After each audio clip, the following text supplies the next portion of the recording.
இந்த சட்டமன்ற பொது தேர்தல் தமிழ்நாட்டில் மாற்றத்தை உருவாக்குதோ இல்லையோ அப்படிங்கிறத விட தேசிய அளவில் என்ன ஆகுமோ ஏது ஆகுமோன்னு ரிசல்ட்டை எதிர்பார்த்து காத்துட்டு இருக்காங்களாம் சொல்லிக்கிறாங்க. தலைவா, பாஜக மத்தியில ஆட்சி அமைச்சதுக்கு அப்புறம் டெல்லியிலும் பீகார்லயும் பெரிய அளவுக்கு ஜெயிக்க முடியல.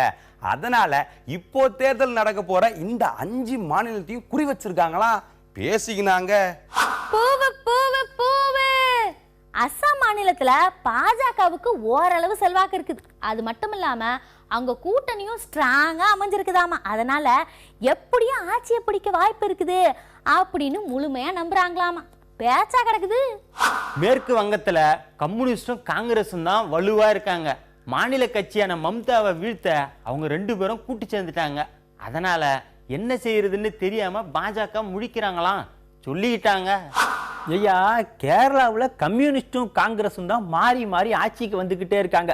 இப்பவும் அவங்க எதிரும் புதிருமா மோதுறதால இடையில கூடுதல் சீட்டு பிடிச்சிடலாம்னு பாஜக திட்டம் போடுறாங்களாம் பேசிக்கிட்டுதாங்க. ஐயா, புதுச்சேரியில போன முறை கூட்டணியில இருந்த போதே பாமக தனியா நின்னாங்க. இப்போ காங்கிரஸ் திமுக கூட்டணி சேர்ந்தாச்சு. அதனால அதிமுக என்ஆர் காங்கிரஸோட சேர்ந்து கூட்டணி அமைக்கலாம் அப்படின்னு பாஜகவுல ஒரே யோசனைங்களாம் பேசிக்கிட்டாங்க. இன்னொரு பக்கம் தலைவா, தமிழ்நாட்டுல திமுக அதிமுகவை தாண்டி ஆட்சியை பிடிக்கணும்னா வலுவான கூட்டணி அமையணும். அதுக்கு இப்போ வாய்ப்பு இல்லை. அதனால கூடுதலான எம்எல்ஏ சீட்டுகளாவது பிடிக்கிறதுக்கு முயற்சி பண்ணுவோம் அப்படின்னு பேச்சா சொல்லிக்கிட்டாங்க. காங்கிரஸோட எதிர்ப்பை சமாளிக்க ராஜ்யசபாவுல கூடுதல் எம்பிக்கள் வேணும். இப்போ கேரளாவுல 2 கம்யூனிஸ்ட் எம்பிக்கள் போயிட்டாங்கன்னா அங்க காங்கிரஸ் வந்துருவாங்க. அடுத்து என்ன செய்யறது அப்படின்னு பிளான் போடுறாங்களாமா. பேச்சா கிடக்குது. அசாம்ல எம்எல்ஏக்களுடைய எண்ணிக்கை ரொம்பவும் குறைவு.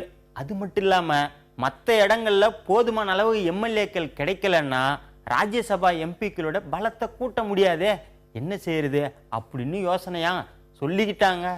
ஐயா, மேற்கு வங்கத்துல மம்தாவையும் தமிழ்நாட்டுல அதிமுகவையும் அனுசரிச்சு போவோம். கூட்டணி பலத்தோட காங்கிரஸை சமாளிப்போம்னு நினைக்கிறாங்களாம்.